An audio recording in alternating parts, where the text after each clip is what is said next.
Assalamualaikum warahmatullahi wabarakatuh. So hari ini kita nak buat ulasan perlawanan antara Malaysia versus Oman lah, yang mana Malaysia sekali lagi tewas 2-0 ke atas pasukan Oman.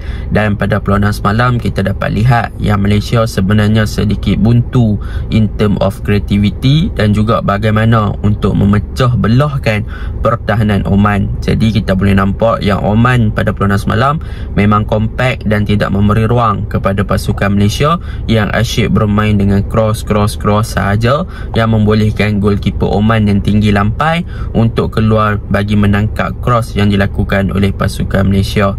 Dan dalam masa yang sama kita boleh juga lihat beberapa mistake yang dilakukan oleh individu ataupun pemain-pemain Malaysia sendiri yang hampir dan juga yang menghukum kepada pasukan Malaysia untuk membolehkan Oman skor 2 gol, dan satu sepakan penalti dan satu dari segi open play. Dan kalau kita lihat semalam pun memang Malaysia ada banyak buat mistake dari segi back passing dan buat back pass, tapi tiba-tiba dapat ke Oman banyaklah mistake. Hatta Deon Kurs pun memberi bola kepada pihak lawan. Nasib baiklah percubaan pihak lawan tersebut kena tiang. Jadi kita tak boleh nak salahkan faktor padang sahaja, sebab walaupun faktor padang barai dan menyebabkan Azam Azmi injured pada perlawanan semalam, kita kena ingat di atas padang yang sama Oman mampu bermain dengan lebih baik. Bahkan kalau kita lihat short passes ataupun tiki taka yang ditunjukkan oleh Oman berjaya untuk membuahkan hasil, dan serangan mereka pun beberapa kali hampir menebuk gawang pasukan Malaysia. Namun disebabkan ketangkasan dan juga kecekapan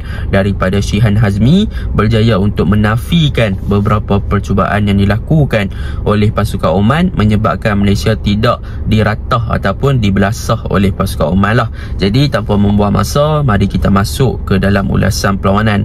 Untuk ulasan perlawanan kali ini saya akan mulakan dengan pasukan Malaysia.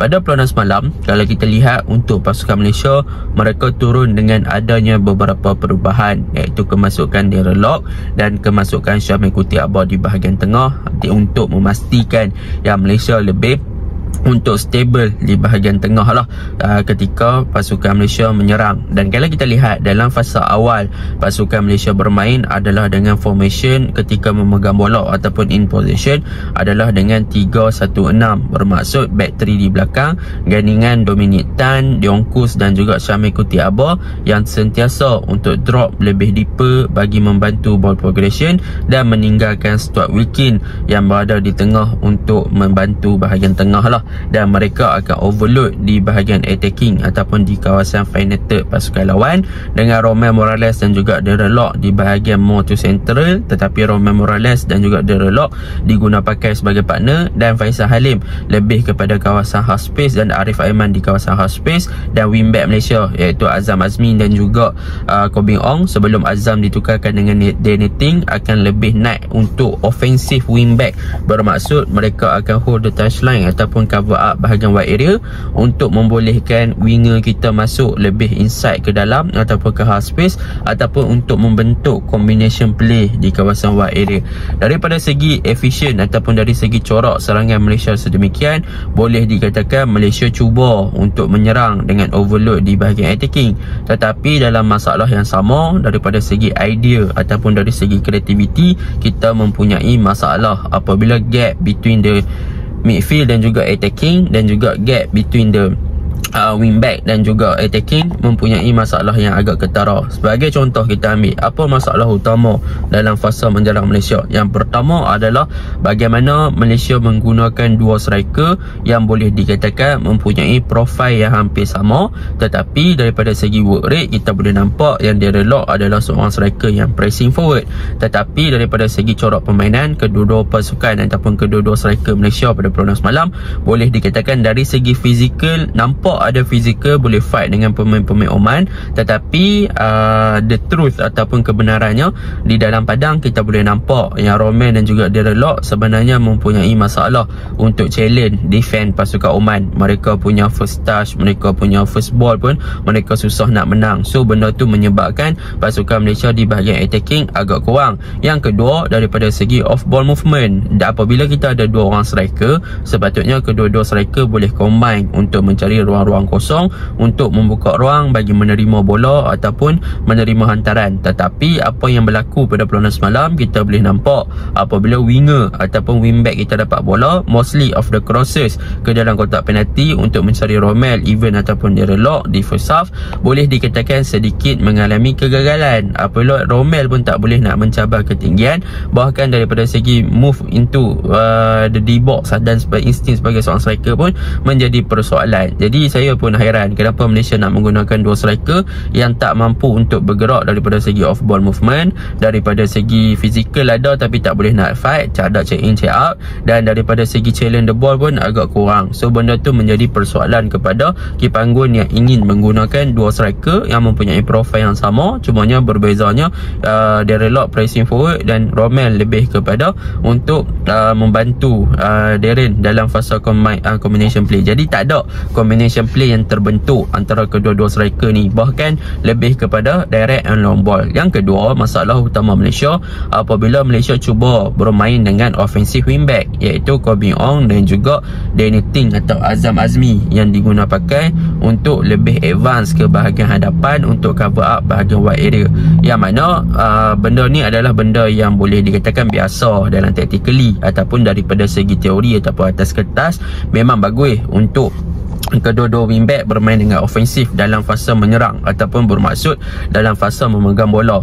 Tetapi apa yang kita lihat ataupun kita nampak di dalam padang pada perlawanan semalam, kedua-dua pemain ataupun kedua-dua wingback kita agak terdedah kepada counter attack disebabkan bahagian tengah kita tak ada orang yang boleh cover up tempat wingback. Sepatutnya apabila bermain dengan dua wingback yang ofensif ataupun fullback yang ofensif ni, kita kena ada player yang boleh cover up mereka punya area apabila kena counter. Tetapi bahagian midfield kita tak ada orang nak buat ataupun nak cover kita punya kawasan wide area di bahagian right back dan juga bahagian left back, yang menyebabkan pasukan Oman boleh counter dengan gerakan-gerakan balas ataupun hantaran jauh di belakang pertahanan sahaja. So benda tu sedikit sebanyak mengganggu kepada transisi daripada attacking to defending Malaysia, yang menyebabkan Malaysia terpaksa bermain dengan lebih bersabar sebelum untuk utilize the full potential of offensive ketika menyerang. So benda tu menjadi masalah jugalah. Dan kalau dalam fasa menyerang pula, kalau kita lihat apabila wingback kita naik ke atas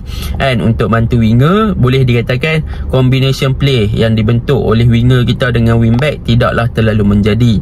Bermaksud bila Koh Bee Ong pegang bola, Faisal Halim tak cari ruang. Bila Azam Azmi pegang bola, Arif Aiman tak cari ruang, ataupun Arif Aiman pegang bola, Azam Azmi tak cari ruang, ataupun dia Nitin tak cari ruang, ataupun Faisal Halim pegang bola, Koh Bee Ong tak overlap dan sebagainya, yang menyebabkan Malaysia tak boleh nak bermain more into direct. Tetapi objektif utama Malaysia adalah mereka ingin bermain secara direct, mereka nak attack secara direct, tetapi mereka gagal untuk attack secara direct disebabkan combination play yang gagal dibentuk antara bahagian wide area dan juga bahagian winger dan juga wingback, yang menyebabkan ketumpulan di bahagian serangan untuk push lebih tinggi dan juga untuk bentuk sesuatu. Jadi end up Malaysia akan bermain lebih kepada long ball dan juga cross dalam kotak penalti, yang mana apabila bertemu dengan pasukan macam Oman, corak permainan sedemikian memang mudahlah untuk mereka patahkan. Mereka boleh menang area duel, keeper mereka berani keluar, dan bila dapat bola mereka dah leading, mereka pun akan buang masa ataupun buat-buat lama sikit lah, tunduk sikit kan,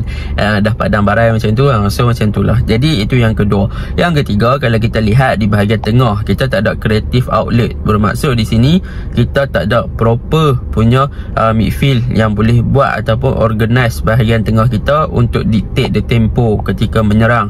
Jadi kita tak ada orang yang boleh supply bola ke depan, tak ada orang boleh buat through passing. Kemasukan Endrick Dos Santos di second half dalam 5 minit pertama sebenarnya nampak boleh menghidupkan bahagian tengah Malaysia, tetapi end up rupanya itu sahaja gerakan yang menarik, tetapi selepas itu tak ada apa yang dibuat. Jadi kalau sepatutnya dalam game sedemikian, kita kena lebih kepada untuk focusing on midfield, untuk buat something untuk kestabilan bahagian tengah, untuk cover up bahagian wide area, central and half space, dan juga untuk bantu kita punya attacking defender third.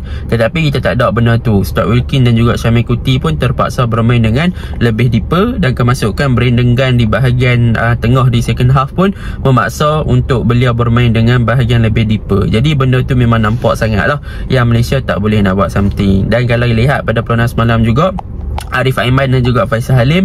Boleh saya katakan Arif Aiman lebih menyinar pada perlawanan semalam, yang mana Arif Aiman bermain dengan begitu baik daripada segi nak penetrate dan juga larian-larian. Tetapi mostly larian-larian dia terlalu lama, decision making ataupun take ons dia terlalu lama sehingga dia tak release the ball, sebab dia tak ada ruang kan. Dia nak passing kat siapa tak ada siapa kan. Romel pun tak cari ruang kosong dan sebagainya. Faisal Halim memang sejak mentang Korea tempoh hari untuk 2 game lawan Oman, dia agak beraksi di bawah below par. Jadi semua ni boleh saya katakan antara faktor dia sebab Liga Super tak ada, so competitive game tak ada, fitness level pasukan ataupun pemain terganggu, menyebabkan kita tak boleh nak fight dengan pasukan Oman yang ada physical size yang lebih besar, tambah pula bulan puasa. Tapi sepatutnya FAM kena ada perancangan yang lebih detail, tapi FAM tak buat perancangan yang lebih detail. Benda tu menyebabkan masalah kepada pasukan kita. Jadi saya mengharapkan yang terbaik lah daripada FAM dan juga MFL lepas ni. Kalau ada isu macam ni lagi, buatlah preparation lebih bagus, dan kalau boleh janganlah hamparkan fans, sebab fans malam turun Stadium Nasional Bukit Jalil ramai mat, bukannya sikit kan. Bulan puasa dapat tara tu bukannya biasa-biasa lah kan. Bulan puasa dapat tara tu kira marvelous lah untuk bola sepak Malaysia kan. Tapi hampa bila permainan macam tu dengan mistake individu, padang pembarai kan. Jadi itu yang perlu Malaysia baiki lah. Dan kalau kita lihat juga pada perlawanan semalam, memang Oman bermain dengan sangat compact, defensif mereka tinggi, mereka hanya sit deep, mereka counter, mereka main tiki taka tu tak boleh blow atas padang yang barai and so memang banyak benda lagi reality check untuk kita lah. And jadi itu je lah ulasan saya. Assalamualaikum.